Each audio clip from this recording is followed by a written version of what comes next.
നമസ്കാരം. മലയാളി വാർത്ത ലൈഫിലേക്ക് സ്വാഗതം. 2026 ഏപ്രിൽ 9 വ്യാഴാഴ്ച. ഇന്നത്തെ നിങ്ങളുടെ രാശിഫലം അറിയാം. തയ്യാറാക്കിയത് ജയറാണി EV. മേടം രാശി അശ്വതി ഭരണി കാർത്തിക ആദ്യ കാൽഭാഗം. മനസ്സിൽ അനാവശ്യമായ ഭയങ്ങൾ ഉടലെടുക്കുവാൻ സാധ്യതയുള്ള ദിവസമാണിത്. മനോബലം കുറയാനും ഉറക്കക്കുറവ് അനുഭവപ്പെടാനും ഇടയുണ്ട്.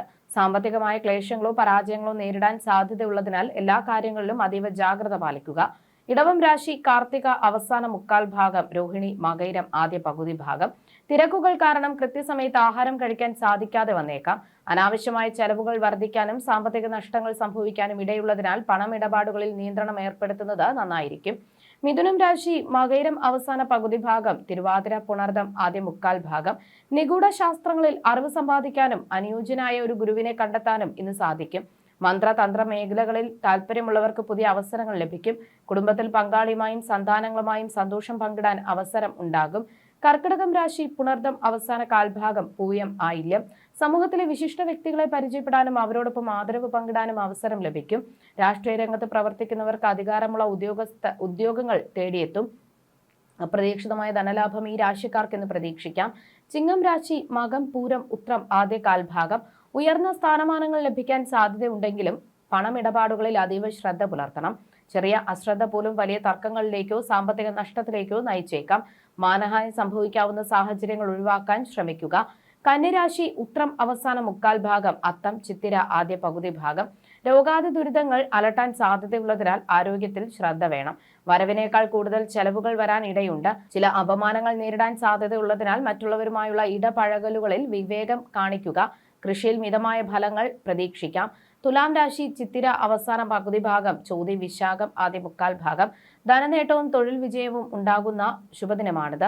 ദീർഘനാളായി അലട്ടിയിരുന്ന അസുഖങ്ങൾക്ക് ശമനം ലഭിക്കും. അപ്രതീക്ഷിതമായ സമ്മാനങ്ങളും ആഭരണങ്ങളും ലഭിക്കാൻ യോഗമുണ്ട്. കാര്യപ്രാപ്തിയോടെ പ്രവർത്തനങ്ങൾ പൂർത്തിയാക്കാൻ സാധിക്കും. വൃശ്ചികം രാശി വിശാഖം അവസാന കാൽഭാഗം, അനിഴം തൃക്കേട്ട. സർക്കാർ സംബന്ധമായ കാര്യങ്ങളിൽ ദോഷഫലങ്ങൾ ഉണ്ടാകാൻ ഇടയുള്ളതിനാൽ ജാഗ്രത പാലിക്കുക. നിസ്സാര കാര്യങ്ങളിൽ ഇടപെട്ട് നിയമപരമായ പ്രശ്നങ്ങളിലോ കേസുകളിലോ ചെന്ന് ചാടരുത്. മനസ്സിനെ ശാന്തമായി നിലനിർത്താൻ ശ്രമിക്കേണ്ട സമയമാണിത്. ധനുരാശി മൂലം പൂരാടം ഉത്രാടം ആദ്യ കാൽഭാഗം. സമൂഹത്തിൽ നല്ല പേര് കേൾക്കാൻ സാധിക്കുന്ന കാര്യങ്ങൾ ചെയ്യാൻ അവസരം ലഭിക്കും.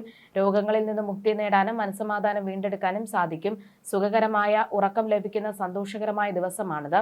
മകരം രാശി ഉത്രാടം അവസാന മുക്കാൽ ഭാഗം, തിരുവോണം അവിട്ടം ആദ്യ പകുതി ഭാഗം. കൃഷി പക്ഷിമൃഗാദി ബിസിനസ്സുകൾ ചെയ്യുന്നവർക്ക് വലിയ രീതിയിലുള്ള നഷ്ടങ്ങൾ സംഭവിക്കാൻ ഇടയുള്ളതിനാൽ ശ്രദ്ധിക്കുക. സന്താനങ്ങളുടെ ആരോഗ്യകാര്യത്തിൽ കരുതലും ഉണ്ടാകണം. അനാവശ്യ കൂട്ടുകെട്ടുകൾ വഴി പേരുദോഷം ഉണ്ടാകാതെ നോക്കുക. കുംഭം രാശി അവിട്ടം അവസാന പകുതി ഭാഗം, ചതയം പൂരുരുട്ടാതി ആദ്യ മുക്കാൽ ഭാഗം. വിവാഹം പോലുള്ള മംഗളകർമ്മങ്ങളിൽ പങ്കെടുക്കാനോ അത്തരം കാര്യങ്ങളിൽ നേതൃത്വം നൽകാനോ അവസരം ഉണ്ടാകും. കുടുംബാംഗങ്ങളുടെ പ്രീതിയും മനസ്സന്തോഷവും ലഭിക്കും. ധനനേട്ടത്തോടൊപ്പം തൊഴിൽ രംഗത്ത് വിജയവും പ്രതീക്ഷിക്കാം. മീനം രാശി പൂരുരുട്ടാതി അവസാന കാൽഭാഗം, ഉത്രട്ടാതി രേവതി. കുടുംബസൗഖ്യവും സാമ്പത്തിക ഉന്നതിയും ലഭിക്കുന്ന ദിവസമാണിത്. തൊഴിൽ മേഖലയിൽ മികച്ച വിജയം കൈവരിക്കാൻ സാധിക്കും. ആരോഗ്യനില മെച്ചപ്പെടുകയും കുടുംബത്തിൽ സന്തോഷവും സമാധാനവും നിറഞ്ഞ അന്തരീക്ഷം നിലനിൽക്കുകയും ചെയ്യും.